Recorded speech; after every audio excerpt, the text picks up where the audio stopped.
যিটো মন্তব্য কৰিছে মই শ্ৰদ্ধাৰ সাংবাদিকসকল ইয়ালৈ আহিছে সকলোকে শ্ৰদ্ধা জনাইছোঁ কিন্তু ৰূপজ্যোতি কুৰ্মীৰ দৰে মস্তিষ্কৰ উৰ্বৰতা নথকা মানুহ আৰু মানসিক বিকাৰগ্ৰস্ত মানুহৰ কথাৰ যে প্ৰতিক্ৰিয়া দিব লাগে বুলি মই ভবা নাই তথাপিতো আপোনালোক যিহেতু আহিছে মই এটা প্ৰতিক্ৰিয়া দিছোঁ যে ৰূপজ্যোতি কুৰ্মীক বিজেপি চৰকাৰে এজন মানসিক ডক্টৰৰ ওচৰত চিকিৎসা কৰক আৰু চিকিৎসা কৰাৰ পিছত তেওঁ সুস্থ হোৱাৰ চাৰ্টিফিকেটখন সেই মানুহজনে সেই চিকিৎসকজনৰ পৰা যেতিয়া আমি দেখিম আমি তেতিয়াহে ৰূপজ্যোতি কুৰ্মীৰ দৰে পগলা মানুহৰ উত্তৰ দিম আৰু 2026ত ৰূপজ্যোতি কুৰ্মীৰ দৰে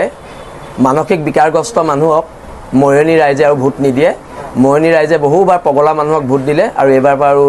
মৰিয়নি ৰাইজে পগলা মানুহক ভোট নিদিয়ে ইয়াৰ আগৰবাৰ 2026ত হ'বলগীয়া নিৰ্বাচনত ৰূপজ্যোতি কুৰ্মী প্ৰায় 1-1.5 লাখ ভোটত মৰিয়নি সমষ্টিত হাৰিব সেইটো খাটাং লিখি ৰাখক আৰু এইটো মৰিয়নি সমষ্টিবাসীৰ বাবে খুব দুৰ্ভাগ্যজনক কথা এজন মানসিক বিকাৰগ্ৰস্ত মানুহ তেওঁলোকৰ বিধায়ক হৈ আছে আৰু মই পুনৰবাৰ বিজেপিৰ অসম ৰাজ্যিক নেতৃত্বক মই অনুৰোধ জনাইছোঁ ৰূপজ্যোতি কুৰ্মীক আমাৰ ডিব্ৰুগড়তে এখন আছে ভিজি বুলি তাত ভৰাই দিবলৈ অনুৰোধ জনাইছোঁ ভিজি নাৰ্ছিং হোমত ভৰাই দিয়ক আৰু যদি বিজেপিয়ে সহায় নকৰে আমি ৰূপজ্যোতি কুৰ্মীক নিশ্চয়কৈ সহায় কৰিম আমাৰ সংগঠনৰ ফালৰ পৰাই গোটেই চিকিৎসাৰ খৰচটো দিয়া হ'ব